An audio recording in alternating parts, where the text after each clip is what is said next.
Olá pessoal, boa noite. Aqui é o Rubens do portal Aprendendo Inglês e hoje eu vou comentar com vocês sobre um livro que eu li recentemente chamado Polyglot: How I Learn Languages, de uma poliglota húngara chamada Kato Lomb. Como sempre, tá? Não se esqueçam que todos os links você encontra aqui na descrição, os links relativos a essa nossa conversa, o download dos slides dessa nossa conversa aqui, e também o material que eu utilizei para fazer essa nossa conversa. Outra coisa, o livro que eu estou referenciando, vocês conseguem comprar pela Amazon e também vocês conseguem achar um PDF para download. Tá? O livro é todo em inglês, infelizmente ainda não tem a tradução para o português, tá bom? Bom, eu vou falar um pouquinho sobre a Kato Lomb, essa senhora simpática que está aí. Ela nasceu em 1909, faleceu em 2003. Ela foi uma intérprete húngara, tradutora e uma das primeiras intérpretes simultâneas do mundo. Interpretar alguma coisa simultaneamente, você já deve ter visto algumas palestras em que tem alguém que vai ouvindo e vai transmitindo, uma coisa muito, muito difícil. E ela era capaz de fazer essa tarefa em vários idiomas. Porque, assim, uma pessoa que faz interpretação simultânea, ela praticamente tem que pensar naquele idioma o tempo inteiro. Então, ela está dentro de casa, está ouvindo a esposa falando, o marido falando, ela vai traduzindo na cabeça. É uma coisa que exige uma prática imensa, tá? Então, a Kato Lomb é fluente em 16 idiomas, aqui tem a lista de todos eles, tá? E ela é PhD em Química, tá? Como tá aí, e Física. Porém, ela não conseguiu, o interesse real dela realmente era idiomas, e além disso tem o complicador que depois da Segunda Guerra Mundial, os empregos na área que ela tinha, de física e química, eram muito difíceis, era muito difícil conseguir emprego nessas áreas, então ela passou a se interessar por idiomas, e no livro dela ela conta também algumas passagens ocorridas durante a guerra, ela aprendeu russo durante a guerra, então eu vou falar um pouquinho mais sobre isso também, tá? E mais interessante, ela aprendeu a maioria dessas línguas por esforço próprio, ela era uma autodidata, tá? Então, aqui no portal Aprendendo Inglês, eu gosto muito de sempre colocar relatos de pessoas que são bem-sucedidas no aprendizado do inglês, tá? E vocês vão, se vocês acompanham o material que eu publico no portal, vocês vão ver que as estratégias, desses diversos poliglotas, elas são, de certa forma, semelhantes.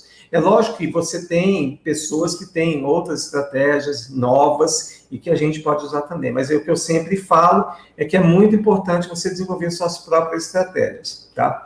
Então, eu queria dar boa noite aqui para a Maria Antônia, muito obrigado por estar aqui, para o Nelson, que acabou de chegar também, tá bom? Então, esse aqui eu retirei da Wikipedia, e o livro que eu vou comentar com vocês é esse aqui. Desculpa. O livro é esse aqui, chamado Polyglot: How I Learn Languages, tá? Como eu disse, você consegue comprar uma versão impressa na Amazon e você também consegue baixar o PDF. É claro que na nossa conversa aqui, eu não tenho condição de mostrar tudo que o livro aborda, porém, eu quero mostrar alguns pontos muito importantes que ela fala sobre o aprendizado de idiomas e que, de certa forma, coincidem com muitas das coisas que eu tenho falado para vocês, tá? Então, isso aqui são trechos que eu retirei do livro para comentar com vocês. A primeira delas, que eu acho simplesmente fantástica: Language is the only thing worth knowing, even poorly.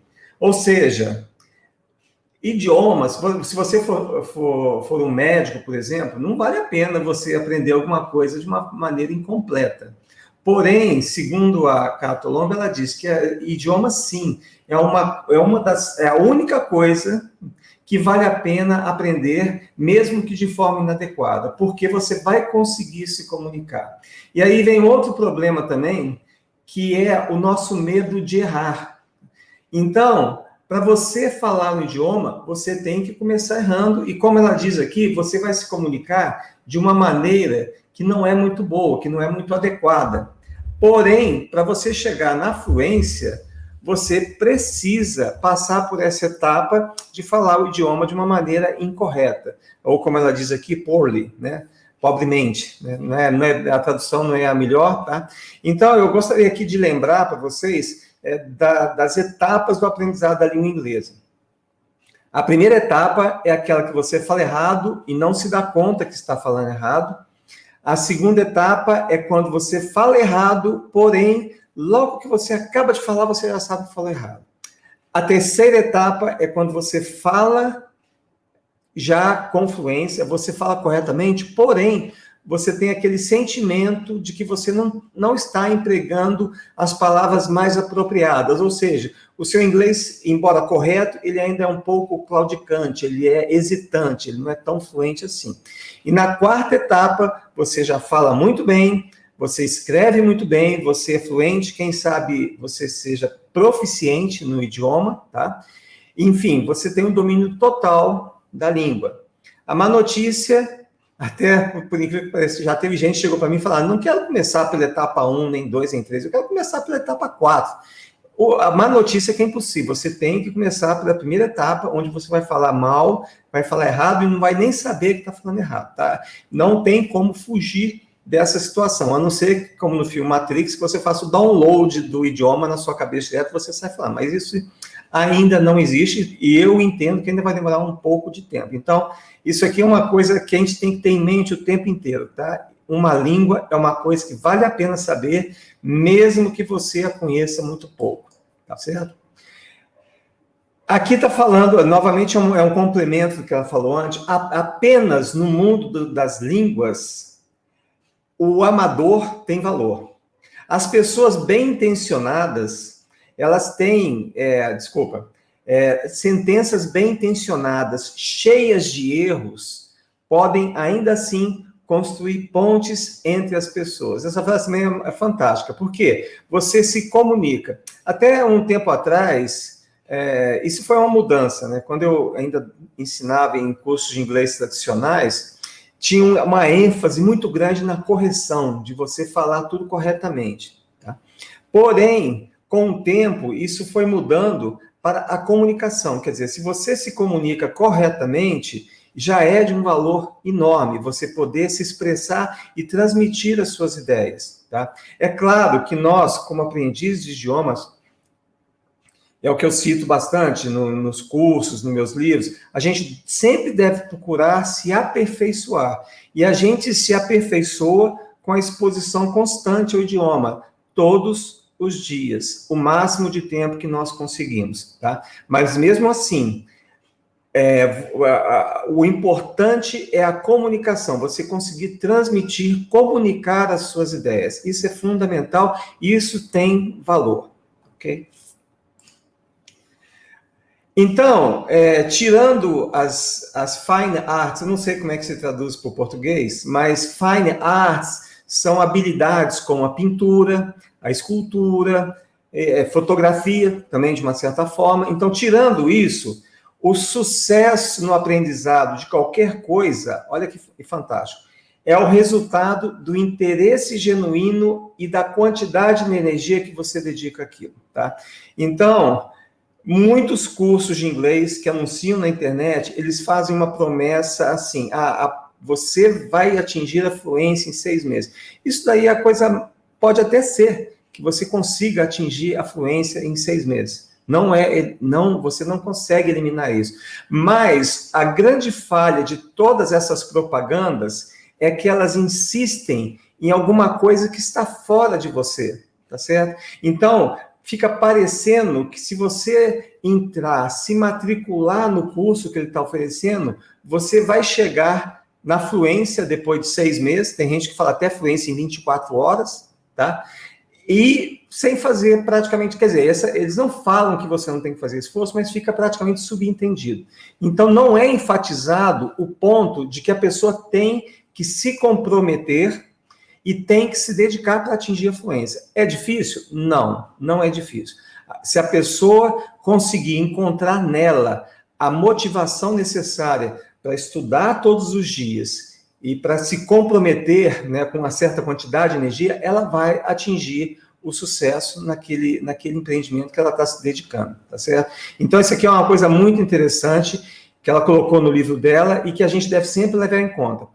Muita gente desiste de estudar inglês por conta de metodologia, tá? Eu já falei isso algumas vezes, por exemplo, quando comecei a dar aula de inglês, eu ficava insistindo na pronúncia perfeita e por aí vai. E, infelizmente, eu tenho arrependimento até hoje, eu fiz com que algumas pessoas desistissem de aprender inglês por conta disso. Eu me lembro que uma vez, eu fiquei a aula inteira corrigindo uma moça, estudante de medicina, e a moça só foi uma vez na aula e nunca mais voltou. Era necessário eu fazer ter essa ênfase toda na correção, na pronúncia perfeita? Não, não. Porque numa primeira aula, a pessoa ainda não está acostumada em articular os sons da língua inglesa, então é tudo um processo. Outra coisa que também eu parei de fazer é de corrigir os erros das pessoas. Aí você fala, poxa, mas se você não me corrigir, eu nunca vou aprender, tá? Porém, às vezes a pessoa está tão empolgada falando uma coisa, você fica, como professor, fica parando a pessoa o tempo inteiro para ficar corrigindo. Isso é muito desmotivante, que a pessoa perde o fluxo das ideias. E quando ela está falando, mesmo que errado, com uma certa fluência, ela está se comunicando. E o objetivo principal é esse, se comunicar, e com o tempo ela vai se aperfeiçoando. Ok? Então, essa parte aí do erro... até uma coisa interessante.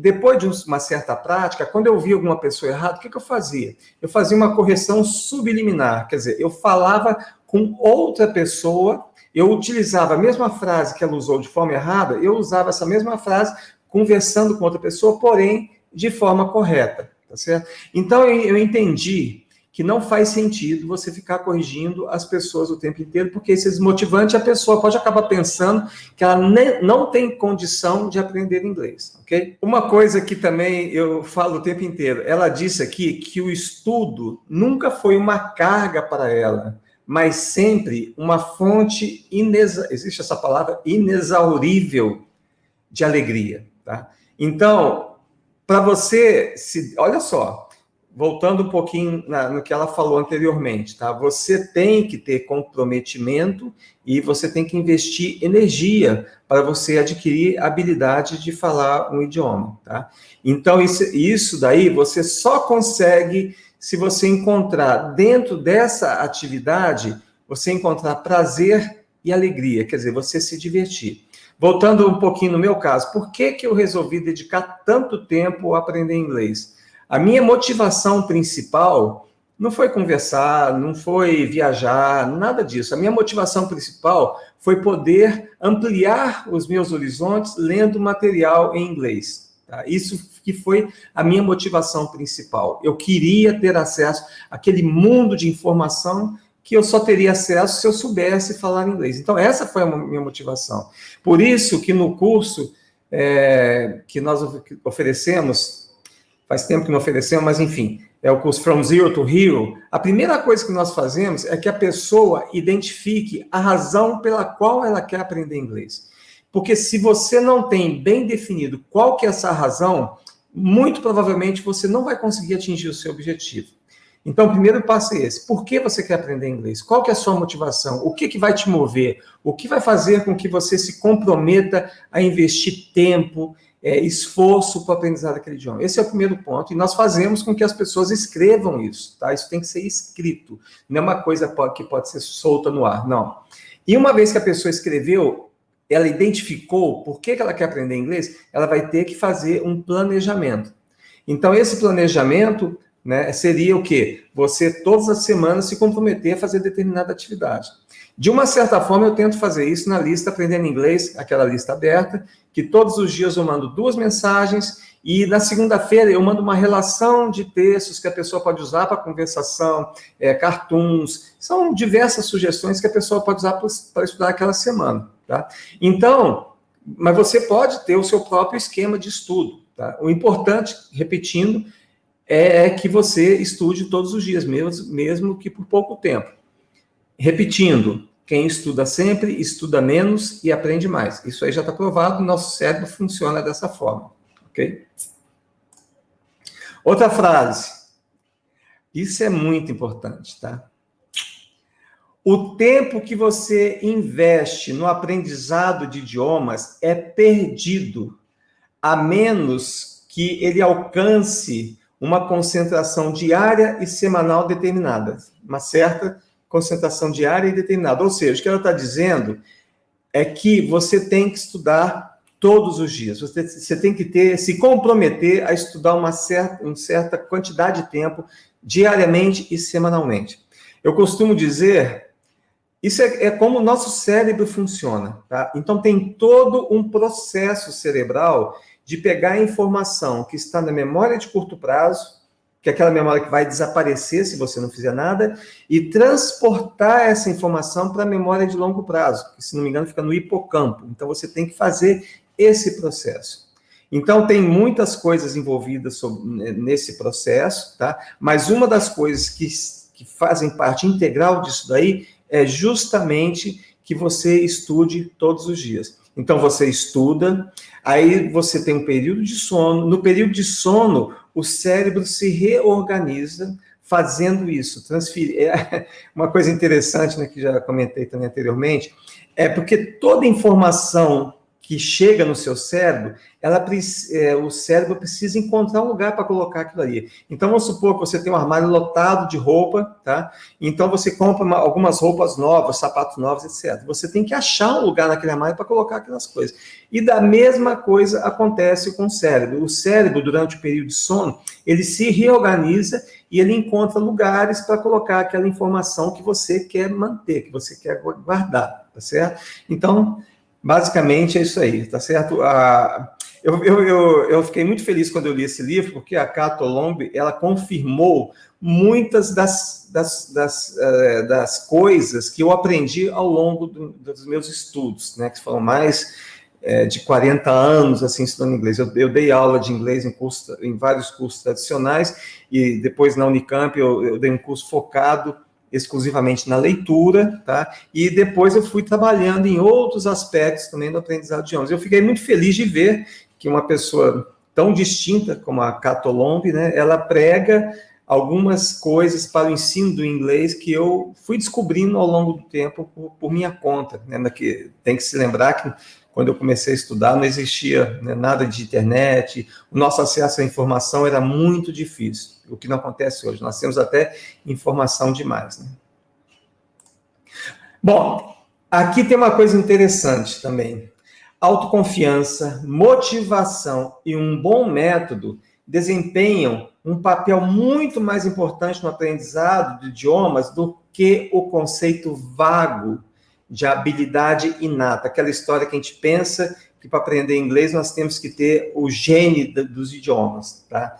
E ela continua aqui, e que lidar com línguas não é apenas um meio efetivo e satisfatório, né, joyful, de desenvolver os relacionamentos humanos, mas também de preservar a capacidade, um equilíbrio entre a capacidade mental e espiritual, tá certo? Então, isso aqui, inclusive, expandindo um pouquinho o que ela fala aqui, já tem algumas pesquisas que comprovam que o aprendizado de um segundo idioma ajuda a manter a saúde cerebral.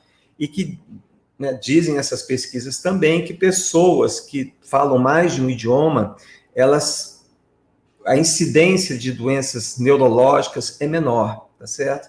Então, é uma forma, porque você tem que, cada coisa nova que nós aprendemos, ela significa o desenvolvimento de uma área do cérebro. Então, quando você está se empenhando em desenvolver qualquer habilidade, o que na verdade está acontecendo é que o seu cérebro está se redesenhando, ele está se reorganizando, ele está criando, né, novas áreas lá dentro. Então, isso é bom, isso é atividade cerebral. E idiomas, embora eu sempre enfatize que qualquer um pode aprender idiomas, é uma atividade que requer esforço, que requer dedicação e um tempo de aprendizado, tá certo? Então, quando você se dedica a alguma coisa como essa, você, além dos benefícios colaterais, que, como ela diz aqui, relacionamentos humanos, você vai poder se relacionar com pessoas praticamente do mundo inteiro, você pode escrever para essas pessoas, você pode conversar, pode fazer muitas coisas, você vai ter acesso, como eu disse, né, que foi a minha motivação principal, você vai ter acesso à informação nova, você vai poder ter um destaque maior na sua carreira, tá? Porque, embora não pareça, mas apenas uma parcela muito pequena da população brasileira fala inglês. Tá? Tem uma pesquisa do Conselho Britânico que ela fala exatamente sobre isso. Tá? É uma percentual muito pequeno e qualquer pessoa que fala inglês bem, ela automaticamente se destaca.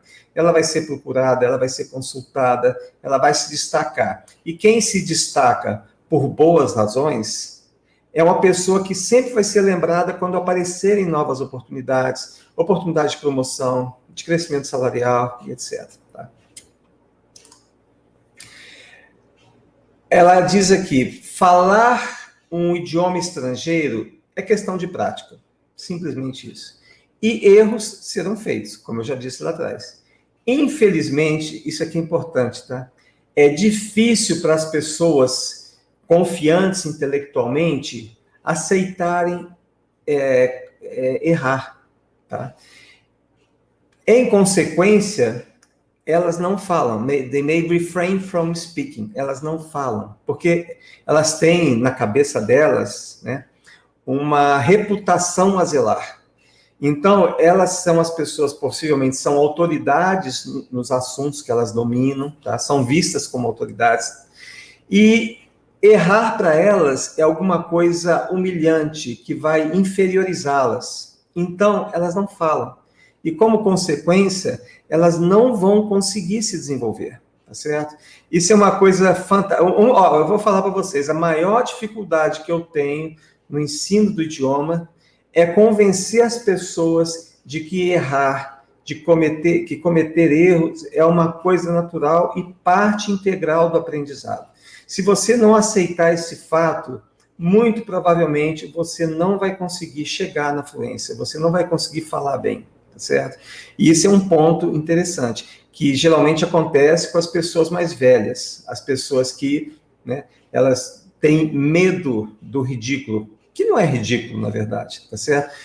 Tem uma outra live chamada O Efeito Holofote, que a gente pensa que todo mundo está olhando para a gente, doido para a gente errar, cair no chão, fazer papel de idiota e tal. Isso não acontece. Nós não recebemos tanta atenção assim do mundo exterior quanto a gente pensa, ok? Então, mais uma sabedoria aqui da Cato Lombi. Essa aqui é interessante também. A maneira tradicional de aprender idiomas, quer dizer, você vai lá, aprende 20 a 30 palavras por dia, você fica repetindo a palavra, repetindo, aquele estudo tradicional de decoreba, né? E você estudar a gramática que alguém te deu, um professor ou que está no livro, pode satisfazer apenas o seu senso de dever, que muita gente pensa que esta é a melhor forma de aprender inglês. Não é. Eu vou até exagerar um pouco, porém, eu não acho que eu esteja exagerando tanto. Eu acho que esta é a pior forma de aprender inglês e apenas algumas poucas pessoas conseguem aprender inglês dessa forma, memorizando uma lista de palavras por dia e depois estudando a gramática. Porque, olha só, a gramática da língua inglesa, existem sim certas regras, tá? Mas para a maioria das regras, nenhuma delas são regras universais que se aplicam em todos os casos. A quantidade de exceções é enorme. Então, se você se dedicar a memorizar a gramática, você está indo no caminho da loucura. No meu material que eu desenvolvi, que eu também publico no portal Aprendendo Inglês, eu coloco algumas regras gramaticais, porém, é uma regra gramatical geral, e sempre existem exceções. E tem mais, a gramática não é para você estudar, a gramática é para você tirar dúvidas apenas. Então, você tem uma dúvida, vai lá na gramática e olha, apenas isso. Olha a diferença de você estudar a gramática por si só e para tirar uma dúvida. Quer dizer, você está falando e aconteceu, puxa vida, como é que será que é isso mesmo? Aí é uma coisa ativa, né? Você vai lá no livro, você consulta e você vê, é assim que se faz. Então, a possibilidade de retenção dessa norma gramatical, ela é muito maior do que se você sentar todo dia, abrir livro de gramática na página 1, página 2, página 3, fechou, amanhã continua, entendeu? Porque da forma que eu falei, quando você encontra uma situação no mundo real e você quer saber como aquilo funciona, você vai no livro e consulta. Então, a retenção vai ser maior do que apenas ler o livro. Você aprende a língua, a gramática, a partir da língua, mas você não aprende a língua a partir da gramática, tá certo? Então, você estudar gramática para aprender língua é perda de tempo, a não ser eu não vou negar que existem pessoas que conseguem se dar muito bem e que gostam de fazer dessa forma. Porém, eu diria que de cada 1000 pessoas, apenas uma teria esse tipo de prazer. E ela vai fazer isso dessa forma, estudando a gramática, porque ela tem prazer. Mas a maioria das pessoas, elas vão achar esse tipo de coisa, estudar gramática por si só, extremamente chato, monótono e, principalmente, muito pouco produtivo, ok? E aqui é um pouquinho mais longo, mas eu vou contar para vocês a história, tá? Como eu falei, o slide da apresentação está aqui, depois vocês podem pegar para ler. Essa aqui é uma coisa que eu descobri, também eu falo na palestra, como dominar a leitura da língua inglesa em 6 meses ou menos, aprender a ler inglês em 6 meses ou menos. A Cato Lombi, é claro, ela era húngara, tá?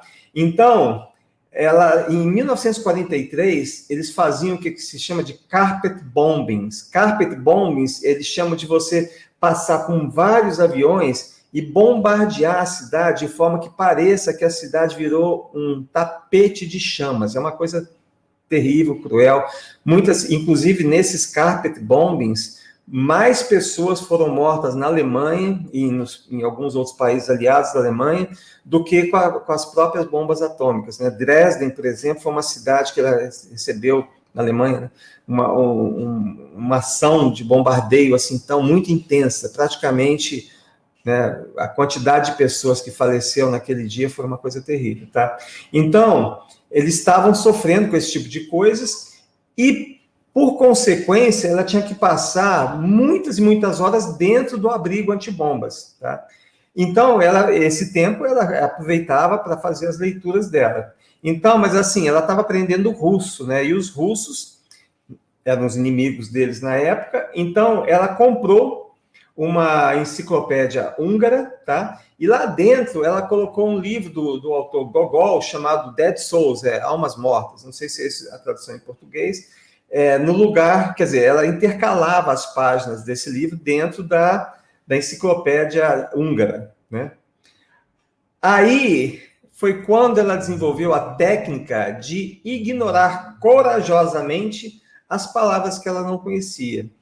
Pois, se ela fizesse isso, se ela fosse consultar no dicionário, teria sido perigoso ela consultar um dicionário de russo dentro do abrigo antibombas, tá certo? Então, isso aqui é uma coisa que eu também falo quando eu explico a técnica da leitura da língua inglesa. Do desenvolvimento da técnica da leitura da língua inglesa é isso. Se você não está entendendo, leia mais rápido. Não pare, tá? Não use o dicionário, tente entender as palavras através do contexto. Se a palavra é importante, ela vai aparecer em diversas situações. E em cada vez que ela vai aparecer, ela vai te dar uma dica do significado dela, tá certo? Então, essa aqui é uma técnica que eu desenvolvi, né? nem vou chamar de técnica, né? Na verdade, o que aconteceu? Eu comecei a ler um livro não simplificado de literatura, de ficção científica, eu gosto muito, e com a dicionário, aquela coisa toda. Eu via que eu olhava as palavras no dicionário, no outro dia eu tinha esquecido tudo de novo. Então, eu parei de ler por um bom tempo, depois eu resolvi, não, eu vou ler. Aí eu comecei a ler novamente, mas, porém, eu não parei mais para olhar as palavras que eu não sabia. Quanto mais complicado o texto me parecia, mais rápido eu lia. E, por incrível que pareça, não sei como nem porquê, essa técnica me ajudou a desenvolver o vocabulário sem olhar no dicionário, porque eu ia inferindo o resultado das palavras. E essa inferência que eu conseguia fazer foi muito boa, porque quando você descobre por você mesmo o significado de uma palavra, você não esquece mais. Olha que coisa fantástica. Então, gente, aqui eu peguei esses trechinhos do livro da Cato Lombi, porque eu venho falando de tudo isso que ela falou já há muito tempo. E eu fiquei muito feliz de encontrar no trabalho de uma poliglota que falava mais de 16 idiomas, tradutora simultânea e por aí vai, confirmação de tudo aquilo que eu tenho falado para vocês, tá? Então, podem acreditar. E, como sempre, né, ajudar o nosso canal a crescer. Já estamos com mais de 1000 assinantes, tá? Então, se vocês gostam desse material, contem para os amigos, tá? E não se esqueça de dar o joinha aí. Eu queria desejar para vocês, essa é a nossa última conversa do ano, tá? 2022 está chegando aí fresquinho para a gente. Eu tenho muitas esperanças que vai ser um ano bem melhor do que 2021, tá? E eu desejo a vocês muitas felicidades, que continuem desenvolvendo seus projetos para aprender inglês e qualquer outras coisas, tá? Se for para aprender inglês, podem contar comigo, tá? Que eu estou à disposição. Vou continuar com as lives. Dia 4 de janeiro, se não me engano, tem a próxima live. Eu vou falar sobre o software Anki de repetição espaçada. Vou dar umas dicas para vocês fantásticas sobre como usar esse software, tá bom? Então, não percam. Eu queria agradecer a vocês pelo apoio que vocês têm dado ao meu trabalho, aprendendo inglês. Eu espero que esteja sendo útil para vocês. É isso aí. Muito obrigado e feliz ano novo. Até mais.